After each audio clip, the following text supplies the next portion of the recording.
બનાસકાંઠાના પાડલિયામાં જે પ્રકારે આદિવાસી લોકો અને પોલીસના વચ્ચે ઘર્ષણ થયું છે, આ મામલે રાજકારણ પણ ગરમાવ્યું છે અને ચૈતર વસાવા ત્યાં જઈને આવ્યા છે અને હવે આદિવાસી નેતા અને ભાજપના સાંસદ મનસુખ વસાવાની પ્રતિક્રિયા પણ સામે આવી છે। વૈષ્ણવજન તો તેને કહીએ જે પીડ પરાઈ જાનાને રે।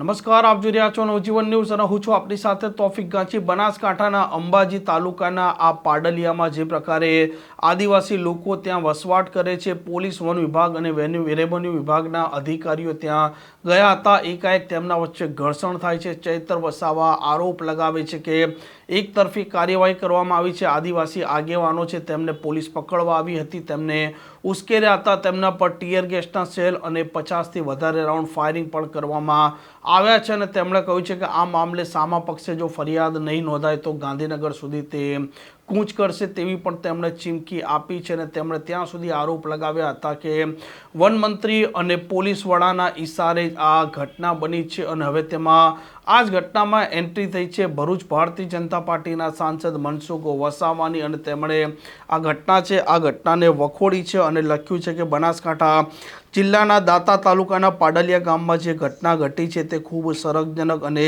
દુઃખદ છે। આ જે ઘટના ઘટી છે એને હું સખ્ત શબ્દોમાં વખાડું છું। આ ઘટનામાં તપાસ એજન્સીઓ નિષ્પક્ષ તપાસ કરી રહી છે અને જે પણ જવાબદાર હશે તેઓના સામે કડક પગલાં લેવામાં આવશે। અમારું પાર્લામેન્ટ ચાલુ છે જેમાં અમે બધા જ આદિવાસી સાંસદોએ દુઃખ વ્યક્ત કર્યું છે અને મંથન પણ કરી રહ્યા છે। અમારે જ્યાં પણ જવાબદાર લોકોનું ધ્યાન દોરવાનું હશે ત્યાં ધ્યાન દોર્યું છે અને સરકાર પણ આ ઘટનાને ગંભીરતાથી લઈ આગળ વધી રહી છે। જે પણ નેતાઓ પાડલિયા જાય છે આદિવાસી સમાજ માટે લાગણી છે તો જ જાય છે, પરંતુ આ ઘટનાને કોઈ રાજકીય સ્વરૂપ આપવું જોઈએ નહીં। તપાસ એજન્સીઓ નિષ્પક્ષ રીતે તપાસ કરવી જોઈએ અને મને પૂર્ણ વિશ્વાસ છે કે આદિવાસી સમાજને આમાં પણ યોગ્ય ન્યાય મળશે। આમ જે પ્રકારે બનાસકાંઠાના પાડલિયામાં આદિવાસી લોકો, પોલીસ અને વન વિભાગના વચ્ચે ઘર્ષણ થયું છે તે મામલો વધારે ઉગ્ર બન્યો છે।